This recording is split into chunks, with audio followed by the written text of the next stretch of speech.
जय श्री राम, सीताराम, जय हनुमान। आप सब लोग कैसे हो?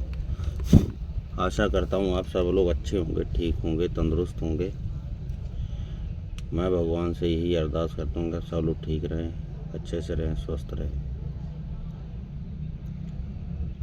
मौसम में काफ़ी परिवर्तन हो गया है। अब सर्दी विशेष नहीं रह गई है, थोड़ी बहुत है। अब तो गर्मी सी लगने लग गई है। ऐसा प्रतीत हो रहा है जैसे गर्मी आ गई है। जय श्री राम। इंसान की ज़िंदगी का कोई भरोसा नहीं है, कब कहाँ क्या हो जाए। सिर्फ भरोसा कर्मों पे कीजिए। अगर कर्म अच्छे होंगे, निस्वार्थ होंगे, तो जीवन बहुत अच्छा सरल तरीके से गुजर जाएगा। जीवन में सबसे महत्वपूर्ण चीज़ है जीवन कैसे जीना है, कैसे रहना है, क्या खाना है। आजकल बीमारियां अधिकतर हो रही है लोगों में।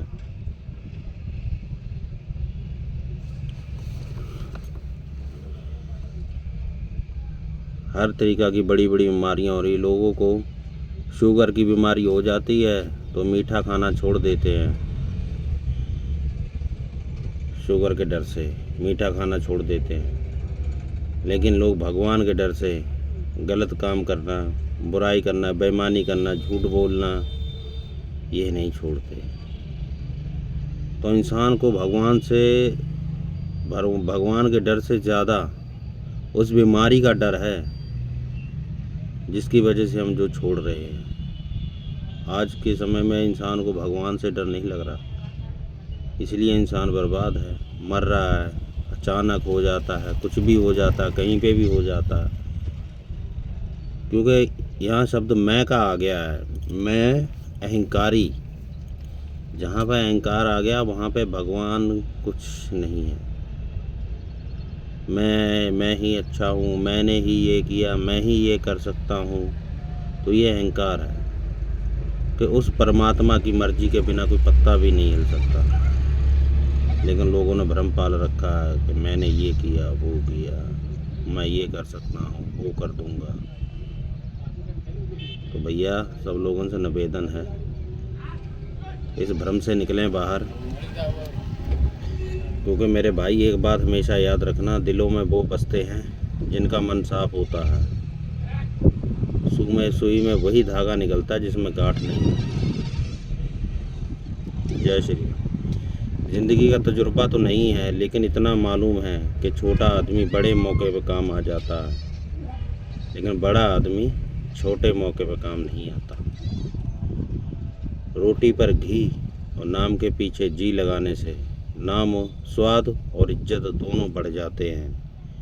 इंसान जन्म के 2 वर्ष बाद बोलना शुरू कर देता है, लेकिन बोलना क्या है, इसमें सारी ज़िंदगी गुजर जाती है।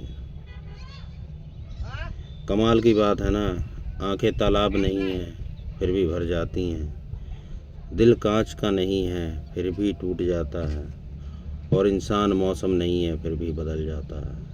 ये इंसान की फितरत के ऊपर निर्भर करता है कि इंसान कैसे माहौल में रह रहा है, किस प्रवृत्ति का है और कैसी संगति है उसकी।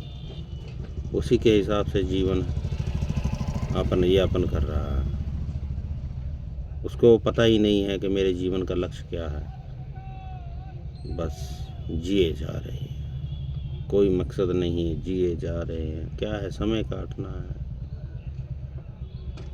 वो आया उसके साथ चल दिया, मैं आया मेरे साथ चल दिया, वो कोई और आया उसके साथ चल दिया। दिन काटना है और क्या है। तो अपने जीवन को एक मकसद दीजिए, एक टारगेट दीजिए लाइफ को, और उस टारगेट को पूरा करने के लिए कोशिश कीजिए और पूरा कीजिए। यही जीवन है। जब पेड़ पर फल लगते हैं ना, तो उसके रखवाले बहुत होते हैं, लेकिन तूफान के समय उसका सहारा सिर्फ उसकी जड़ें होती हैं। ठीक उसी प्रकार इंसान का जब अच्छा टाइम आता है ना, तो उसके साथ सब लोग खड़े होते हैं, और जब उसका बुरा समय आता है ना तो उसके साथ कोई नहीं होता। उसके साथ सिर्फ होते हैं माता और पिता, जो उसकी जड़ें हैं। वही इसकी रक्षा करती हैं, वही इसकी मदद करती हैं, वही इसके साथ रहती हैं। जब मनुष्य जिंदा होता है ना तो उसका हालचाल कोई पूछने नहीं जाता, उससे कोई बात नहीं करता कि वो किस हालात में है, कैसा है, कोई मतलब नहीं। जब वो मर जाता है ना तो लोग उसे पकड़ के हिलाते हैं कि कुछ बोलो यार। जब बोलता था तब तुम लोगों ने मतलब नहीं रखा। जब मर गया उसको हिला हिला के जगा रहे हो, उठ जाओ भैया उठ जाओ। ये मतलबी दुनिया है भैया। जीते जी किसी को सहारा नहीं देते हैं, और मरने के बाद कंधा देने को पुण्य समझते हैं। कितनी विचित्र दुनिया है। ये सब आडंबर की ओर भाग रही है। जीते जी अगर तुमने किसी का भला नहीं किया, मरने के बाद उसे कंधा दे दिया तो किस लाभ, क्या लाभ है उसका बताइए। कोई लाभ नहीं है। सिर्फ एक मन का भ्रम है कि गए थे कंधा दे दिया, इट्स ओवर। कोई लाभ नहीं है।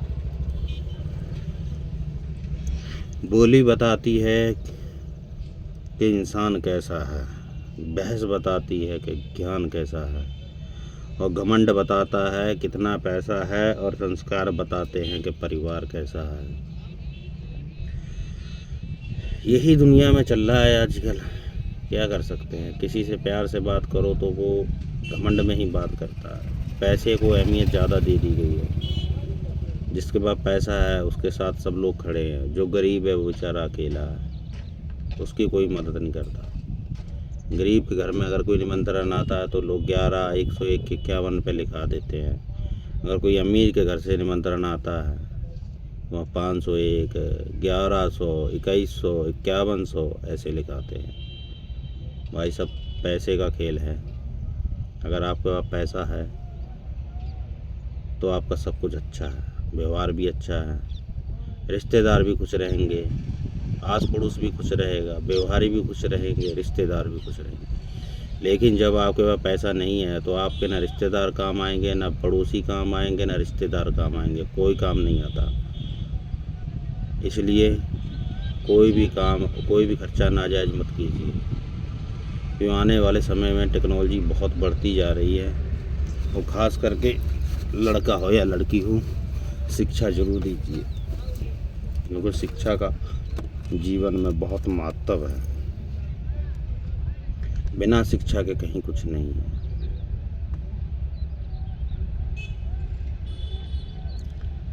जीवन है भैया, काटना तो ही है।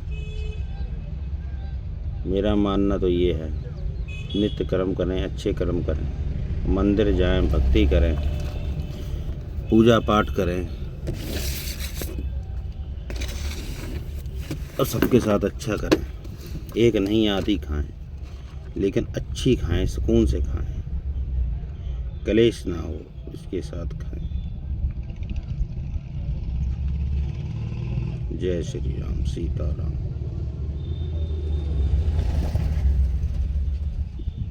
हरे राम हरे कृष्णा।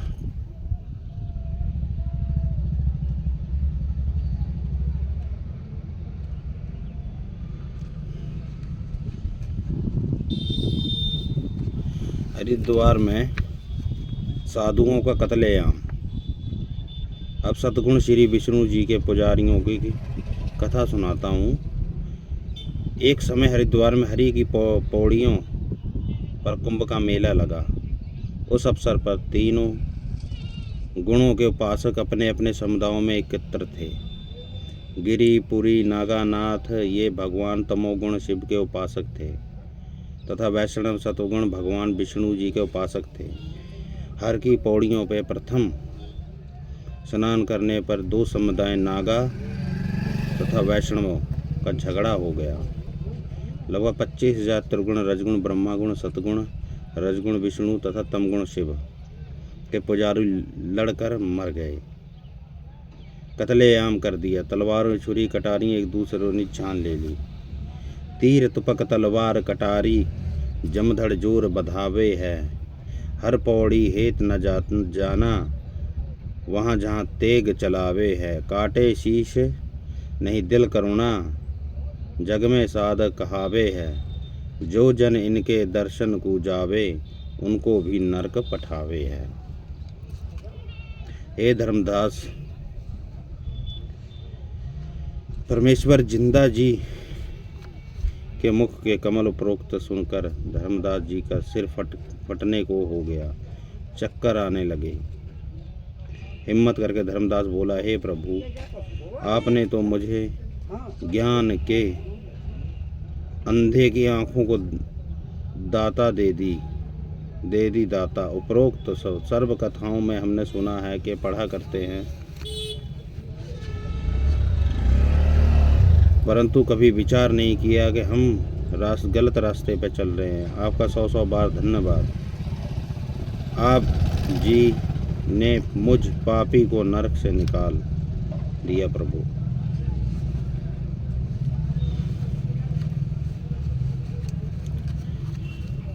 लोगों का क्या है, लोग कभी अच्छे को अच्छा नहीं कहते, बुरे को बुरा नहीं कहते। अच्छे को बुरा कहते हैं और बुरे को अच्छा कहते हैं। अच्छे को अच्छा नहीं कहते, बुरे को बुरा नहीं कहते। अच्छे को बुरा कहते हैं और बुरे को अच्छा कहते हैं। क्यों? क्योंकि जो बुरा है उसके लिए सब बुरे हैं, और जो अच्छा है उसके लिए सब अच्छे हैं। तो लोग यही विखंडन करते हैं अपनी व्यवहार, अपनी वाणी, अपने विचारों का। गरुड़ पुराण में हर उस चीज़ के लिए न्याय है जो हमारे मुख से निकलती है। अगर किसी के लिए गाली निकल रही है, अच्छा निकल रहा है, या किसी की भलाई के बारे में सोच रहे हैं, तो इसका भी हिसाब हमें उस गरुड़ पुराण में लिखा गया है। गरुड़ पुराण के अनुसार हर उस कर्म की सजा है जो हमने बुरे किए। किसी को गाली देना भी गरुड़ पुराण में बहुत बड़ी सजा है। किसी के बारे में गलत सोचना, इसके लिए भी सजा है। मैं तभी हमेशा सब लोगों को कहता हूँ कि भैया भगवान राम जी का स्मरण करें, उनको याद करें, राम राम सीता राम करें। क्या जा रहा है, आप फ्री बैठे हो, राम राम का गुणगान करें। कहीं जा रहे हो, राम राम राम राम का गुणगान करें। खाना खा रहे हो तो राम राम का गुणगान करें। अगर नहाते समय हमने गंगा मैया जी का स्मरण कर लिया तो वो एक नॉर्मल पानी नहीं रहा, साधारण पानी नहीं रहा, वो एक गंगा जल हो गया है। खाते समय अगर हमने भगवान जी राम जी को याद किया, उनका नाम लेके भोजन किया, तो वो भोजन नहीं रह गया, एक प्रसाद हो गया।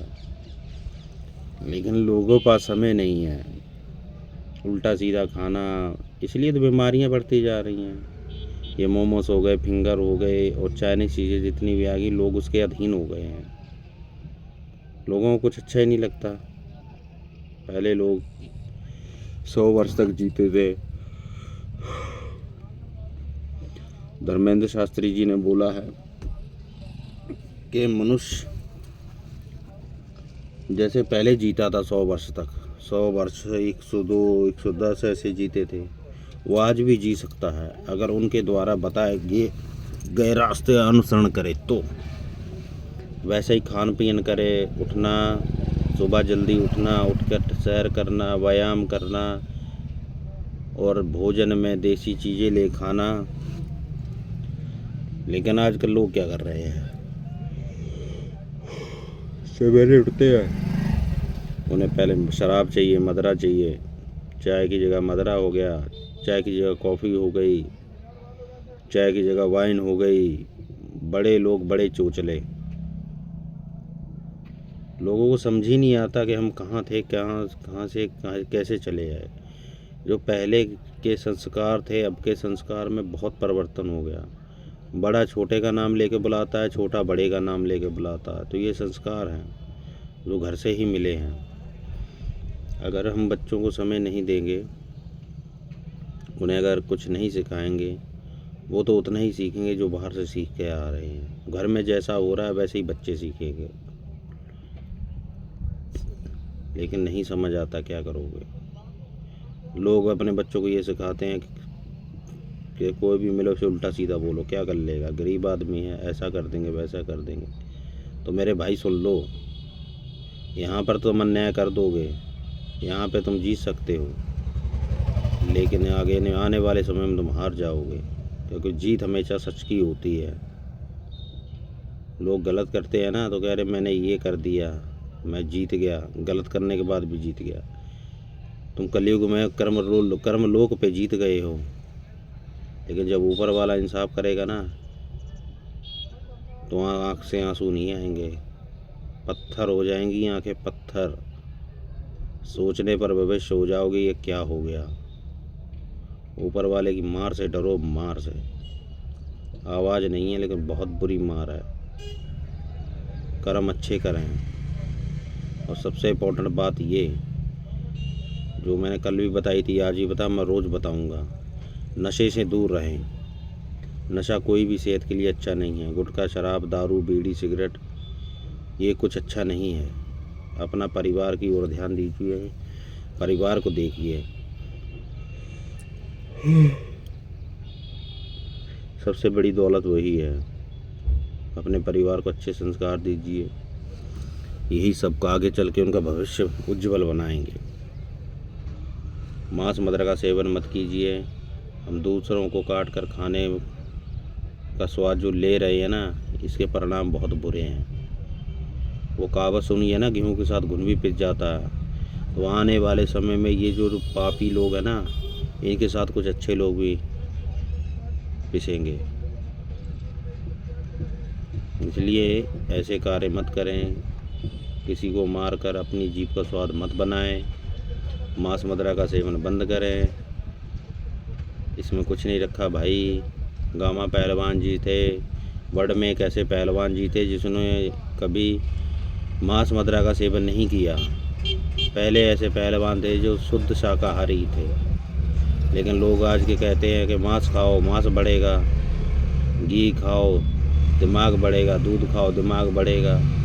तो भैया ऐसा कुछ नहीं है। मांस खाने से मांस नहीं बढ़ता है। नियम कायदा बहुत ज़रूरी है लाइफ में। नियम कायदे से अगर खाएंगे पिएंगे तो हर चीज़ में लाभ मिलेगा। और सबसे इम्पोर्टेंट बात ये कि कहीं पे भी जाएं 3 सवारी ना जाएं, बच्चों को आगे ना बैठा लें, और हमें हेलमेट का हमेशा प्रयोग करें। अगर हो सके तो तीनों लोग हेलमेट लगाएं। जितने भी लोग बैठे हैं बाइक पे हेलमेट लगाएं। वो कागज़ पत्र अपनी गाड़ी के हमेशा कंप्लीट रखें, इंडिकेटर भी कंप्लीट रखें, लाइट वगैरह भी कंप्लीट रखें, और इंश्योरेंस भी हमेशा करा के रखें गाड़ी का। हेलमेट लगाना आपकी जिम्मेदारी है, आपकी सुरक्षा है, हमारा कुछ नहीं जा रहा है इसमें। हम तो जब भी जाते हैं लगा के जाते हैं, और जब भी गाड़ी चलाते हैं भैया सीट बेल्ट भी लगाते हैं, और इंश्योरेंस भी गाड़ी का करा के रखा हुआ है, सारा कुछ कंप्लीट करके रखते हैं। जय श्री राम, सीताराम। मेरा आप सब लोगों से निवेदन है, बुरी संगतियों को छोड़िए, अच्छी संगत में जाइए। जय श्री राम, सीताराम, जय हनुमान। फिर मिलेंगे कल एक नए ब्लॉग के साथ। जय श्री राम।